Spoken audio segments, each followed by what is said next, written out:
হ্যাঁ একদম একদম।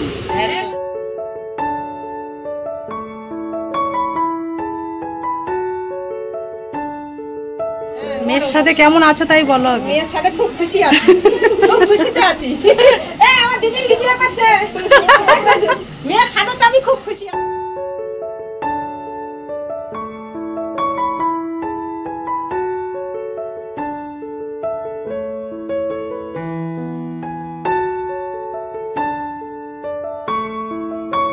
এতক্ষণ ধরে মুখটা অফ ছিল।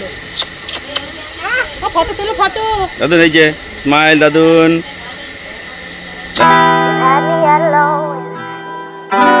Hello everyone, good morning. তোমরা সবাই কেমন আছো? আশা করি খুব ভালো আছো, সুস্থ আছো। আমরাও ভালো আছি। দেবনাথ ফ্যামিলিতে তোমাদের আরেকবার স্বাগত। আজকে হচ্ছে সোমবার আর ঘড়ি কাটাতে বাজে এখন 6:45 মতন। তো এখন থেকেই ব্লগটা শুরু করলাম তোমাদের সাথে নিয়ে, সঙ্গে নিয়ে। আর আজকে দেবনাথবাবু বেরোচ্ছে, সেই সময় থেকে ব্লগটা শুরু করে দিলাম। অনেক ভোরে উঠেছি দুজনে, জানো তো। দুজনেই তো আজকে একটু বেরোবো, সেই জন্য দেবনাথবাবু একটু ঘরের কাজ করতে আমাকে অনেকটাই হেল্প করলো। তারপরে স্নান টান করে দোকানে বেরিয়ে গেল।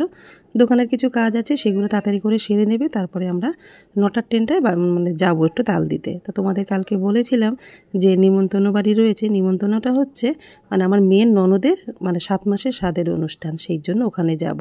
তা মেয়ের ননদ মানে নিজের ননদ তো নেই, ওটা হচ্ছে ছোটো মাসি শাশুড়ির মেয়ে। ওর বাপের বাড়িতে এসছে, তা বাপের বাড়িতে 7 মাসের স্বাদটা দেবে, কেন শ্বশুর বাড়িতে একটু অসুবিধা আছে। মানে 7 মাসের স্বাদটা বেশিরভাগ শ্বশুর বাড়িতেই হয়, 9 মাসেরটা হচ্ছে বাপের বাড়ি। কিন্তু শ্বশুর বাড়ি একটুখানি মানে একজন মারা গেছিলেন, সেই জন্য একটু অসুখ আছে, মানে সেই জন্য ও মানে দিতে পারবে না। ওই জন্য সব কিছু মিলিয়ে বাপের বাড়িতেই অনুষ্ঠানটা হচ্ছে আর কি, সেরকম। তা সেখানে যাব। তাই জন্য দেখো সংসারের কাজ, পুজো, সেগুলো তো আমাকে সবই গুছিয়ে রেখে যেতে হবে, কিছুই তো ফেলে রেখে যেতে পারবো না। আজকে আবার সোমবারের পুজো দিতে অনেকটাই সময় লাগবে। আর আমার কোমরের অবস্থা দেখে বুঝতে পারছো আমি একদমই নিচু হতে পারছি না। মানে আজকে যে কী কষ্ট হচ্ছে তোমাদের বলে বোঝাতে পারবো না।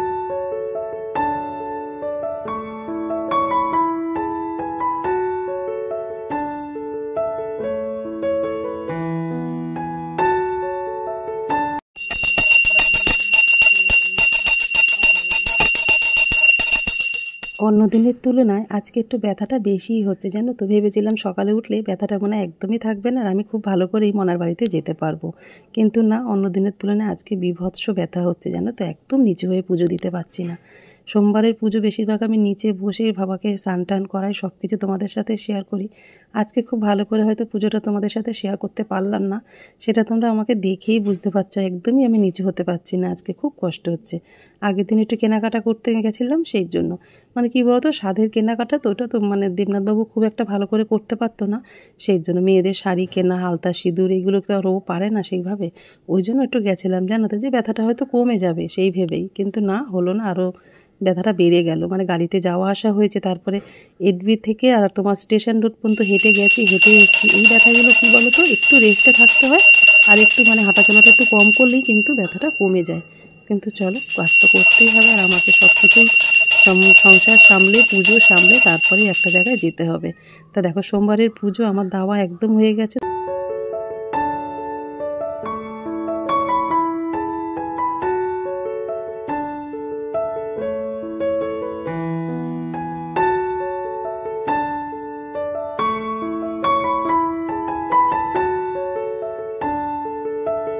দেখো সোমবারের সকালের পুজো দেওয়া কিন্তু আমার একদম হয়ে গেছে।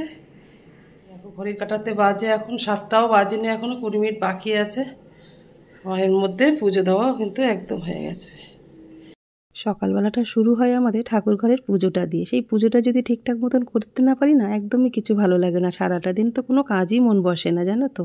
তো ঠাকুর ঘরে এসেই ঠাকুরকে বলি যে তুমি যে কেন এত বারবার আমাকে কষ্ট দাও, আমি সেটাই বুঝতে পারি না। তারপরে আবার মনকে সান্ত্বনা দিই, ভগবান যাকে যত বেশি ভালোবাসে কষ্টটা কিন্তু তাকে একটু বেশিই দিয়ে থাকে, তাই না বলো। এই যে নিজের জন্য একটুখানি চা করে নিয়ে এসেছি, দেখো একটু লিকার চা আর 2টো বিস্কিট নিয়ে চলে এসেছি। 8টা কত ট্রেনে যাবো, দেবনাথবাবু বললো। আমার তো পুজো দেওয়া তো আগেই হয়ে গেছে, রান্না বসিয়ে দিয়েছি ছেলের জন্য। ভাত আর হচ্ছে তোমার পনির, সয়াবিন, আলু ঠালু দিয়ে ওর ভাতটা একটু পোলাও টাইপের করে দেবো, বা নিরামিষ। তাহলে আর তরকারি আলাদা করতে হবে না, ওইটাই করলে। ও বললো কাল রাতেই বলেছে, মা সয়াবিন পনির টনির দিয়ে ভাতটা করে দিয়ে, তাহলে কিন্তু আমি ওটাই খেয়ে নেবো। তাই জন্য ওগুলো সব রেডি করে রেখে এসেছি। সয়াবিনটা একটু জলে ভাপাতে দিয়ে এসেছি, কেন এখন ভেজানোর মতন সময় নেই, অনেকটা বেলা হয়ে গেছে। আজকে এত কষ্ট হচ্ছে না, আমার সকালবেলা পুজো দিতে গেলে না আমার জীবন বেরিয়ে যাচ্ছে জানো তো। মানে ব্যথাটা সহজে যাচ্ছে না, ওই যে বারে বার ওই যে এরম করে ঝুঁকে কাজটা করতে হচ্ছে, তো ওইটাই বেশি কষ্ট হচ্ছে। সকালবেলাটা ঘুম থেকে উঠলে না ব্যথাটা ভীষণ হয়, তখন পুজো দিতে গেলে ওই যে বাবাকে নামিয়ে স্নান করানো একটু করে ঝুঁকে ঝুঁকে করতে হচ্ছে কাজগুলো, খুবই কষ্ট হচ্ছে, মানে সহ্য করার মতো না। তো চলো, সহ্য তো করতেই হবে, কিছু করার নেই। একটু চাটা খেয়ে নিয়ে ভাতটা এদিকে সয়াবিন বসিয়ে দিচ্ছে, ততক্ষণ হয়ে যাবে, ততক্ষণ আমার চাটাও খাওয়া হয়ে যাবে। আর কি বলতো, ঘুমের নেশাটা কাটেনি, অনেক ভোরে 5:30টার দিকে উঠেছি তো, চোখ যেন বন্ধ হয়ে আসছে। একটু লাল চা না খেলে না চোখটা ছাড়বে না।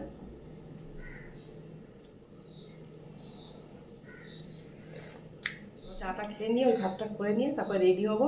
ব্যাগটার তো সবই গুছানো আছে। পুজো সোনাকে দেখার লোভটা ছাড়তে পারছি না জানো তো, খুবই কষ্ট হচ্ছে কিন্তু আমার যেতে। কিন্তু কি করবো বলো, মেয়ের কাল নিমন্ত্রণ বাড়িটা তোমাদের কালকে বলা হয়নি, হচ্ছে মেয়ের ননদের স্বাদের অনুষ্ঠান জানো তো, ওই জন্য নিমন্ত্রণ করেছে। মানে ওটাও আমাদের দায়িত্ব, আমাদের যেতেই হবে, এরকম নিজেদের মধ্যে তো, না গেলে বাজে দেখায় জিনিসটা। কাল অনেকবার ওর মাসি ফোন করে বলেছে, আগের দিন বলেছে, যত কষ্ট হোক স্বাদের অনুষ্ঠানে তো যাওয়ার ইচ্ছা মন থেকে আছে, কিন্তু তার থেকে বেশি হচ্ছে আমার পুজো সোনাকে দেখতে যাবো জানো তো। ওই জন্য আর লোভ সামলাতে পারছি না, এই ভাঙা কোমর নিয়ে আমার এখন যেতে হবে, খুবই কষ্ট হচ্ছে।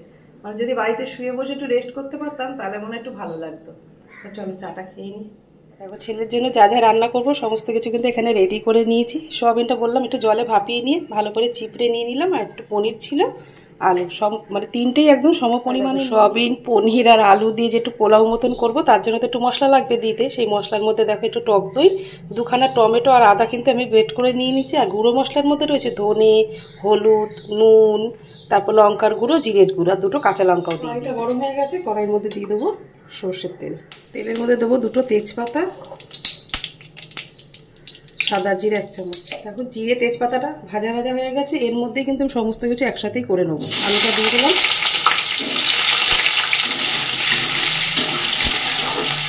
একটা তরকারি করতে গেলে ছেলে মেয়ের জন্য এরকম সব কিছু দিয়ে একদম ভাত ঠাত দিয়ে একদম পোলাও বলো, বিরিয়ানি বলো, ভেজ যা কিছু বলতে পারো, হলে খেতেও ভালো লাগবে, আর অল্প সময়ের মধ্যে রান্নাটা হয়েও যাবে।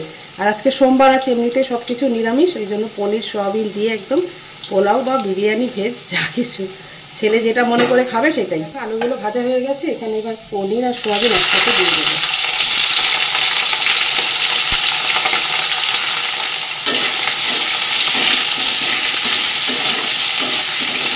পনির, সোয়াবিন, আলু কিন্তু ভালো করে ভাজা ভাজা হয়ে গেছে। এবার এই সময় মশলাটা আমি জলের মধ্যে গুলে রেখেছি সেটা দিয়ে দেবো। এটা ভালো করে কষাতে হবে যাতে সব মশলার কাঁচা গন্ধটা চলে যায়। মশলাটা কিন্তু ভালো মতন কষে গেছে, এর মধ্যে একটুখানি মিষ্টি দিতে হবে, কেন মতো টক দই, টমেটো সবই পড়েছে তো, সেই টক ভাবটা ব্যালেন্স করার জন্য একটুখানি মিষ্টি দিয়ে দিলাম। তো দেখো পরিমাণ মতন বাবুর যেটুকু খাবে সেইটুকু ভাত আমি নিলাম, আর বাকিটা স্যামির জন্য রেখে দিলাম। অল্প পরিমাণে ঘি আছে সেটা এর মধ্যে দিয়ে দেবো, এটা একটু মিশিয়ে দেবো। ঘিটা দিয়েছি পরিমাণ মতন।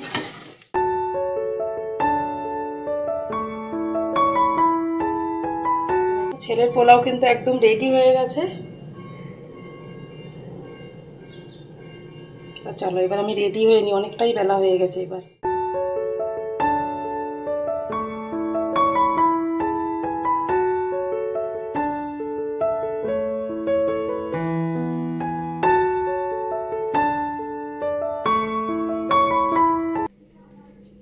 দেখো আমি একদম রেডি হয়ে গেছে, আমার সাজগাজ মানে বেশি না, কোমরের যা যন্ত্রণা করছে আমি দাঁড়াতেও পারছি না ঠিক মতন, সোজা হয়ে সোজা হয়ে যে দাঁড়াবো সেটাও পারছি না জানো, ভীষণ কষ্ট হচ্ছে। এই যে সেদিনকে যে বাজার কলকাতা থেকে যে কুর্তিটা নিয়েছিলাম এটাই পরে নিলাম গরমের মধ্যে, আর একটা শাড়ি নিয়ে নিয়েছি, ওখানে গিয়ে পরবো। আর এই যে একটু শাখা পলা পরেছি। আর আমার সাজগাজ মানে কি বলতো, খুব একটা হেভি মেকআপ করি না তো, একটুখানি মানে টোনার মাখলাম, ময়শ্চারাইজার, সানস্ক্রিনটা মেখে নিলাম, আর ক্রিম মেকআপটা মাখতে খুব একটা ভালো লাগে না আমার। আর এরকম একটা টিস্যু ব্যাগের মধ্যে নিয়ে নিয়েছি, গরম যা পড়েছে। চলো আমি সবকিছু নিয়ে, চার্জার টার্জার যা আছে সব এই থলির মধ্যে চলে গেছে। এবার বেরোবো, 8টা বেজে গেছে জানো তো। চলো বেরিয়ে নি, ব্যাগ ট্যাগ তো সব গুছানো আছে, ছেলের খাবার পুরো রেডি করা আছে। তো চলো রাস্তায় বেরিয়ে পরে তোমাদের সাথে কথা হচ্ছে। দেবনাথ বাবু ওখান থেকে যাদবপুর থেকে বাগাল দইনে চলে আসবে একসাথে, ওই 8টা 40-এর ট্রেনটা মনে হচ্ছে যাবো, 8টা বেজে গেছে এখন। কেমন লাগছে কমেন্ট করে জানিও কিন্তু কুর্তিটা পরে।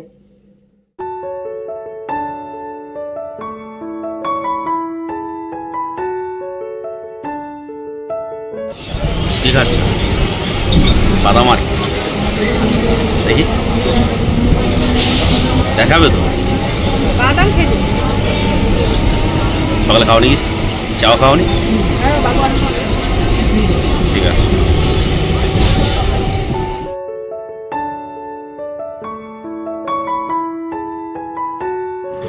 কোথায় যাচ্ছ? মেয়ের বাড়ি। মেয়ের বাড়ি।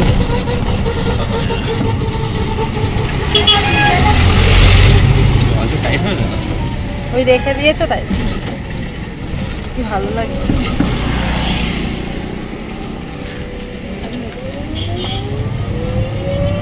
আপনি কোথায় যাচ্ছেন? আমি আমার পুচুসনের বাড়ি যাচ্ছি। না, আমি আমার মেয়ের বাড়ি যাচ্ছি। যাও গিয়ে আমার পুচুকে মানে আশাটা বললাম না ব্যথা নিয়ে আমারও ওকে না দেখলে ভালো লাগে না মনটা। আমি অনেকদিন দেখি না তো ফোনে ভিডিও নিতে পারবো না বলে কেমন একটা যে ইয়াং দিদার কোমর ভাঙা ভিডিও করে নিয়ে পোষায়। সেইটাই ভিডিও করলে তো দেখি তখনকে ঠিক আছে। দেখে পোষায় না তো তখন মনে একটুখানি নিতে পারলে একটু চটকাতে পারলে মনটা ঠান্ডা হতো, আমিও ঠান্ডা হয়ে যেত। চলো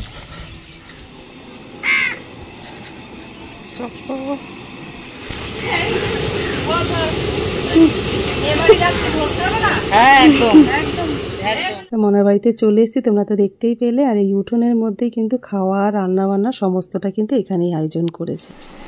ওটির গরম লাগছে? শাড়িটা হালকা আছে কিন্তু গরমটা পড়েছে তো সেই জন্য যা পরবি তাই গরম লাগবে। এটা পাঁচালের উপর দিয়ে দিবি? হ্যাঁ আঁচলটা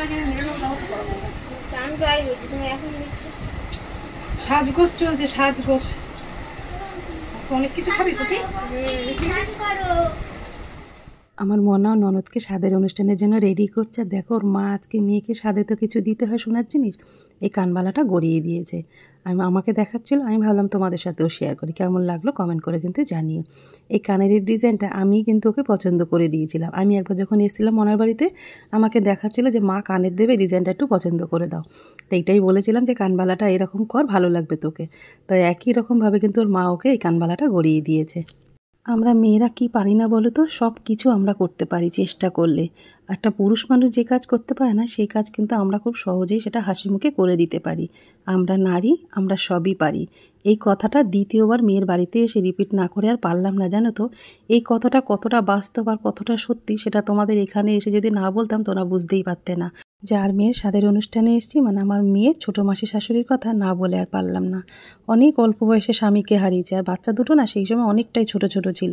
সেই ছোট্ট বাচ্চাগুলোকে বুকে করে আগলে রেখে নিজের ক্ষমতা অনুযায়ী বাচ্চা দুটোকে মানুষ করেছে ছোট্ট একটা ব্যবসার ওপর থেকে, জানো তো। এই ঘর বাড়ি সমস্তটা কিন্তু একা হাতেই করেছে।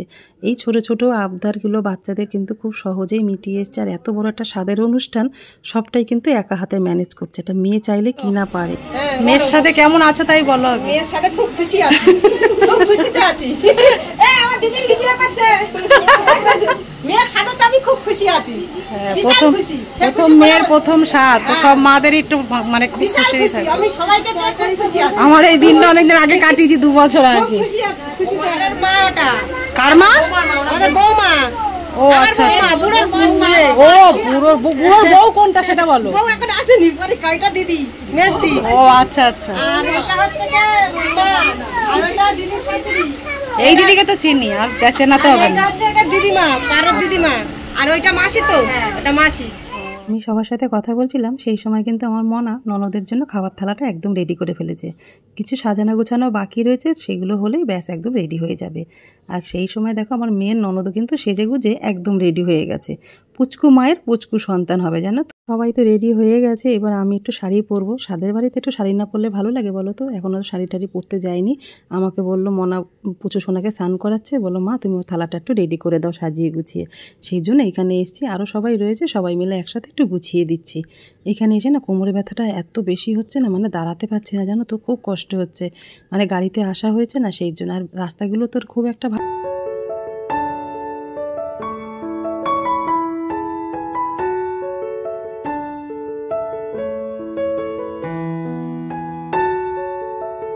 ওখানে একটু অনেকক্ষণ ধরে বসে গুছাচ্ছিলাম, তো কোমরটা ভীষণ ব্যথা করছিল, ওই জন্য এসে অনেকক্ষণ পর্যন্ত শুয়েছিলাম মেয়ের ঘরেতে। তারপরে এখন সবাই ডাকাডাকি করছে, আশীর্বাদ পর্ব তো চলছে, অনেকটা বেলা হয়ে গেছে, মেয়েটাও তো খাবে, সকাল থেকে না খেয়ে রয়েছে।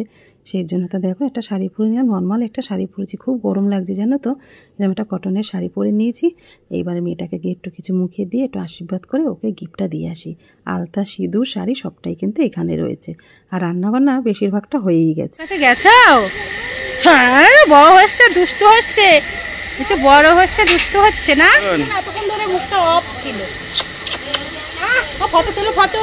দাদুন এই যে স্মাইল, দাদুন দাদুন এই ছাড়ানো ছাড়ানো এই তুমি কার ভিডিও করছো?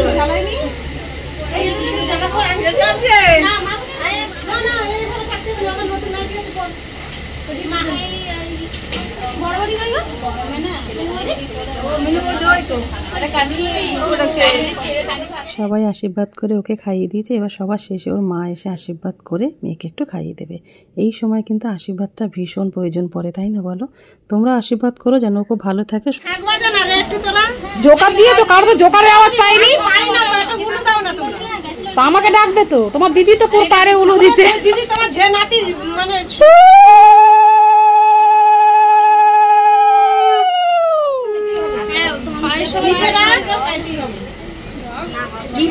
ওর মতন করে একা একা বসে বসে খাবে, সবাই একটু পায়েস মুখে দিয়ে দে তাহলে।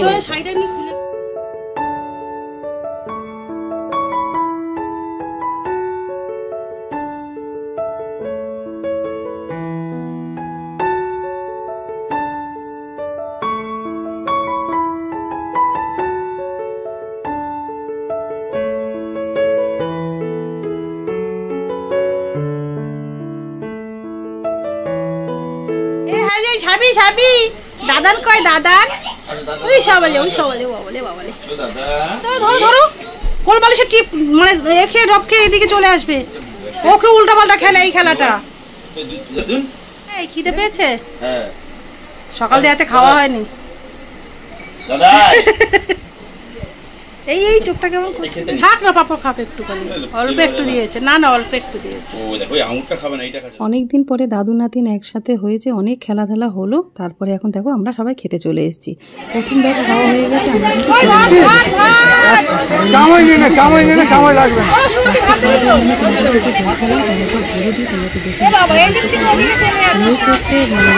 দিয়ে ডাল, আলু ভাজা, মানে আলু ছোটো ছোটো চিপস মতন করে যে ভাজা হয় সেগুলো, বাদাম টাদাম কারি পাতা দিয়ে আলু ভাজা, মাছের মাথা দিয়ে ডাল, আর হচ্ছে পটল চিংড়ি, আর হয়েছে পাবদা মাছ, সর্ষে পাবদা, আর কাতলা মাছের কালিয়া, দই, মিষ্টি, চাটনি, পাঁপড়, মানে যা যা থাকে অনুষ্ঠান বাড়িতে। খুব সুন্দর হয়েছে রান্নাবান্নাগুলো, ভীষণ ভালো লাগলো খেয়ে দিয়ে।